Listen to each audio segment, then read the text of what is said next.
ये बीजेपी ने जो लिस्ट जारी की वो देखी आपने, बीजेपी की लिस्ट? हमारी पार्टी मैं पूरा कर देता हूं, एक मिनट। अच्छा जी प्रदीप जी, ये जो आपने लिस्ट जारी किया उपचुनाव में, आप तो परिवारवाद के खिलाफ थे ना? परिवारवाद से आपका परिवारवाद से तात्पर्य थोड़ा सा बता दीजिए, आपकी परिभाषा डिटेल बता दीजिए, फिर मैं बताता हूँ परिवारवाद। नहीं, मैं तो आप ही के मुंह से सुनना चाह रहा हूं। एक परिवार से दो मंत्री नहीं होते हैं, और उसके पहले वो अपनी यथास्थिति बनाए हुए हैं। एक बार फिर से बोलिए, आपके यहाँ एक परिवार के दो मंत्री नहीं बनते हैं? नहीं बनते। ये परिवारवाद की श्रेणी में आता है? सर हमारे यहाँ तो है नहीं, अब आप कोई सी भी श्रेणी मानना चाहे मान सकते हैं, आप स्वतंत्र हैं चावला साहब, प्रश्न पूछने के लिए स्वतंत्र हैं, आरोप लगाने के लिए स्वतंत्र हैं। आरोप क्यों लगाऊंगा? आप परिवारवाद की परिभाषा समझा रहे हो, इसलिए समझना चाह रहा हूं। मैं इस लिस्ट पे आऊं, लेकिन उससे पहले जो आपने परिवारवाद की परिभाषा समझाई कि हमारे यहाँ एक ही परिवार में दो लोग मंत्री नहीं होते। चावला साहब देखिए, हो सकता है 6 महीने बाद सभी के परिवारवाद की परिभाषा बदल जाए, लेकिन हमारे यहाँ पिता का पुत्र अध्यक्ष नहीं होगा पार्टी में। अभी मैं आपके सामने उदाहरण दूंगा। आपने रात को पार्टी ज्वाइन कराई और सुबह पिता को भी और पुत्र दोनों को टिकट दिया सम्मान के साथ। मैं बताता हूँ, ऐसे कई उदाहरण है आपकी पार्टी में कि पिता को भी दिया और पुत्र को भी दिया।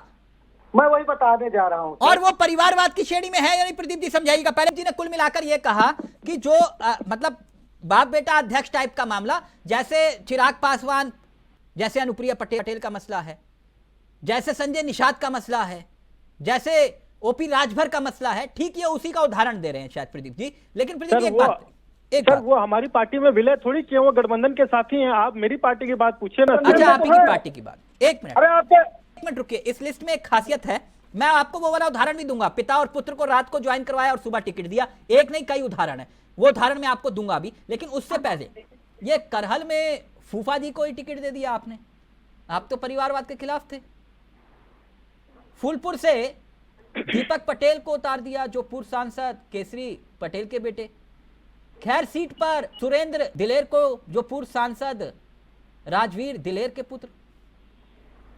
तो ये परिवारवाद नहीं है प्रदीप जी? नहीं, आप ये बताइए सर, अच्छी सी और सीधी सपाट बात कहना चाह रहा हूं कि क्या परिवारवाद की, अगर एक ही परिवार के पिता पुत्र अध्यक्ष बने, एक व्यक्ति केंद्र में मंत्री बने, एक व्यक्ति राज्य में मंत्री बने, तो वो समझ में आती है कि एक ही परिवार के दो मंत्री नहीं। उपचुनाव में भी आपने ये मतलब ये परिवारवाद नहीं। अच्छा मुझे एक बात बताइए कि ये परिवारवाद की श्रेणी में नहीं आएगा ना?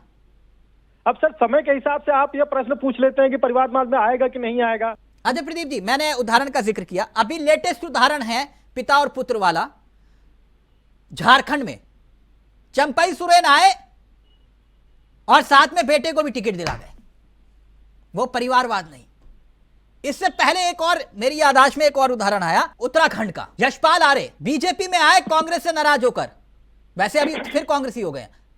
यशपाल आर्य आए, अपने बेटे संजीव आर्य को भी टिकट दिला गए, रातों रात ज्वाइन किए और सुबह टिकट फाइनल। वो परिवारवाद नहीं है। ये आर्य जी को भी टिकट मिला था क्या उसी विधानसभा चुनाव में? जी यशपाल आर्य और यशपाल आर्य के बेटे संजीव आर्य दोनों को टिकट मिला, पिता को भी और पुत्र को भी। सर आप जो इस प्रकार से उदाहरण खोज करके ले आ रहे हैं, बढ़ाना चाहूंगा जरा, मैं अपने सहयोगी से चाहूंगा जरा वो सोशल मीडिया पर जो ट्वीट को रिट्वीट करने वाला मसला आया, ये देखिए। बीजेपी ने अखिलेश यादव के सोशल मीडिया पर लिखे उस पोस्ट पर अपना रिएक्शन दिया कि ठग ने महाठग को ठग लिया। ये आपने कहा कि सपा ने कांग्रेस को ठग लिया, इस टाइप का मामला। ये संजय निषाद को किसने ठग लिया? क्या संजय निषाद जी ने बोला कि मैं ठगा हुआ महसूस कर रहा हूँ, या हमारे गठबंधन आपकी पार्टी में कोई बोल सकता है सर? नहीं सर, पार्टी में नहीं बोल सकता, हमारी काडर बेस्ड पार्टी है। हाँ, एक मर्यादा है बोलने की। जी पार्टी में नहीं बोल सकता ना कोई? अरे तो बाहर बोलने पे कि गठबंधन के साथियों को मना किसने किया है? अच्छा आप समझिए बात को। आपने जो है जी चावला साहब, यही आपकी बड़ी खूबसूरती है कि गुरु घुमाते हैं, बॉल दूसरे डी में ले जाते हैं, उसके बाद आप वापस सेंटर लाइन पे ले आते हैं। ये हॉकी की बात कर रहा हूं मैं। आप देखिए, आप जो बयान सुनवा रहे थे, बात बताइए ना मुझे। मैं अभी आप ही के गठबंधन पर हूं, क्योंकि ये समझना चाह रहा हूं कि किसने किसको ठगा। आप ये कह रहे हैं कि संजय निषाद के साथ कोई अन्याय नहीं हुआ।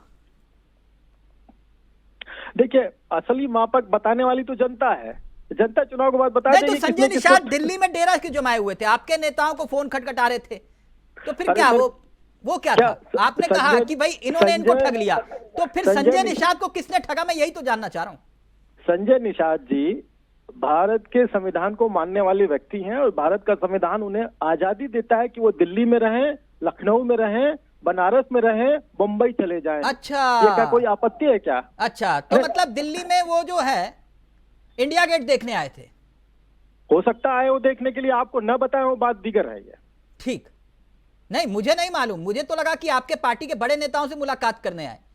तो कर ये सकते संजय हैं, निषाद गठबंधन के वैसे, सहयोगी। यानी सर, कुल मिला के एक बात- संजय निषाद का वही हुआ ना, जैसे आप कह रहे हो कि सपा ने कांग्रेस के साथ कर दिया। अरे तो क्या प्रॉब्लम क्या है सर इसमें?